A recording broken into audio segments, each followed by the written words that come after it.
So Elliot, tell me, how does your art affect Newark? How do you understand your art affecting the people of Newark?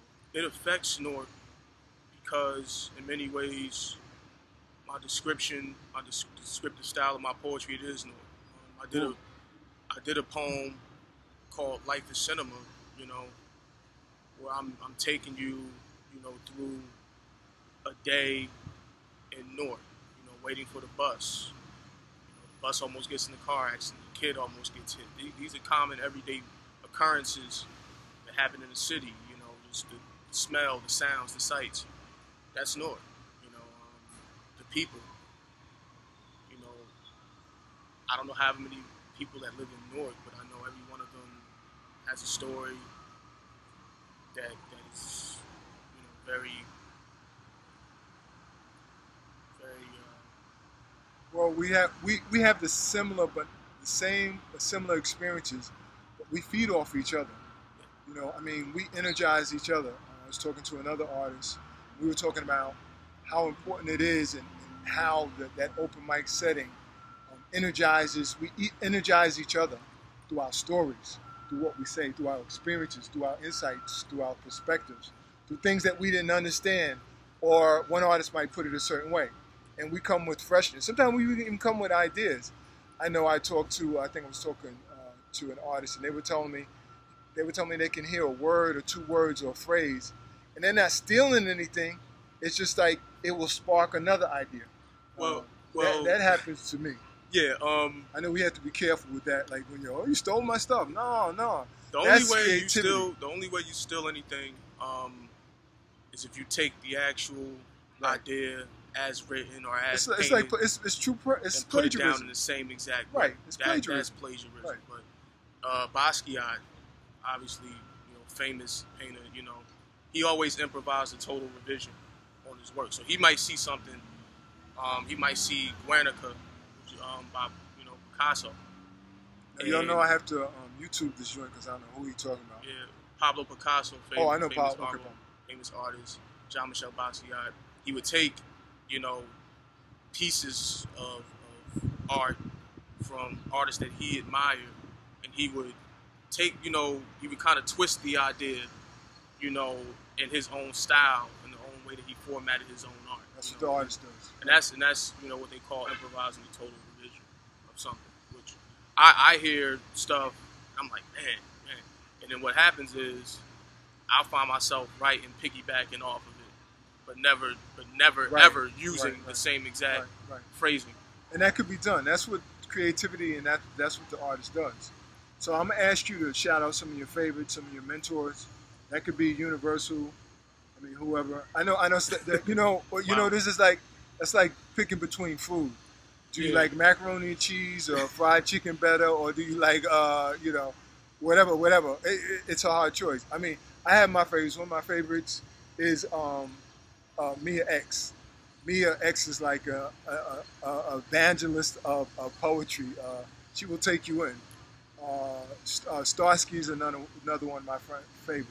Uninvited, Indigo, Bray.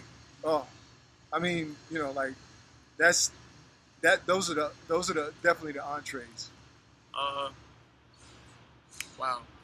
You mentioned Uninvited. Uninvited, when I was Elijah Brown is kind of brought me into this whole poetry world. Until then, I was just a guy writing poetry, writing poems with no really direction, idea of what I wanted to do. But one of the first people I saw at the Let It Flow publishing events that was on the open mic list was Uninvited. How long ago was this? This is about 2011, Okay. right before the time where I published my first book. And we would always have these events. They would be at East Orange Public Library.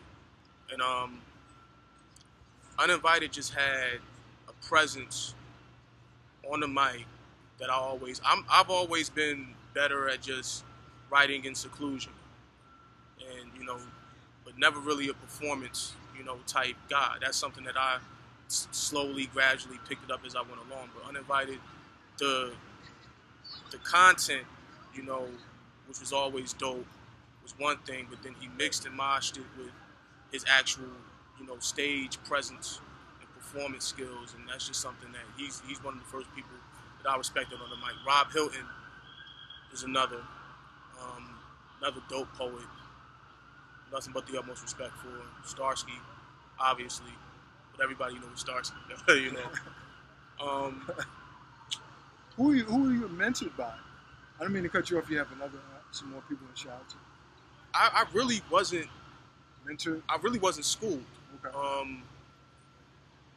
When I started doing poetry, it was a hobby, and you know, it was when I was really young, and I just always just knew how to kind of put words together, put thoughts together. I just didn't. I mean, that's the simplest thing, you know, for me. It was everything else as you grow up and as you get into the actual poetry scene, of being on stage, of having to fight nerves and being nervous and not knowing how people are going to receive your stuff. I know that they're going to identify, you know, with, you know, how you present your ideas. You know, that was the part of it that really was intimidating for me, you know, starting. But I knew that I had a unique gift. But I never really, if I wanted to speak historically on historical, you know, poets and what they meant to me, Gil Scott-Heron. Oh, Gil Scott, wow. I always try to be hard and direct in my, you know, poetry. And there was no more hard or direct person that I heard or was exposed to growing up as far as talking about his time, the things that were going on, you know, in the 60s and 70s, and pulling no punches, and, you know, kicking ass, you know, and, you know, that's what I respected. And when I was maybe 10 years old, before I could even understand what he was talking about, my uncle would play records, you know, the actual, you know, albums on them, you know, and had me listening to this stuff. I'm like 10, I'm trying to absorb, but as I got older, you know, and started researching, you know, he would mention, you know, people from that time, Spiro Agnew. Oh, he would interview a lot of these politicians that I had no idea, you all know, the elements. And it just made you want to study, you know, the references and the things he was referring to. And as I did, I had even more respect, you know, for his poetry and his music, you know, as a jazz musician, you know, he just, and everybody else has too. I mean, because he's one of the more sampled, you know, artists from the past that a lot of rap artists use today in their music. Some of them use it without even fully, you know, grasping what they're sampling and what they're taking from it and what it meant to that time period. That's interesting what you said. Last poets also, hard and direct type poetry. I respected that. Before we started the interview, we were talking briefly. I was saying that I think what we should do is, or what the poets should start doing, and I'm sure people have already gone in this direction, but get to a point where poets can start being paid for their poetry in a format, in a digital format, similar to the way musicians get paid for it. Get paid pennies or 15 cents per poem, but have something where you begin to have revenue streams that you can access, you know, in cyberspace. So, and you were saying, what did you say about that? Well, there's so many things I could say about just this. started one. I mean, when we were talking about it, I was like, "That's live." I like that word. So just let it go a little bit, and then we'll pull back. We'll end. Yeah.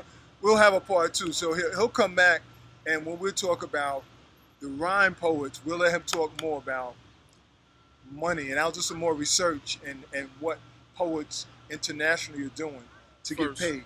First, I feel like a lot of poets, the idea of, you know, I'm going to charge.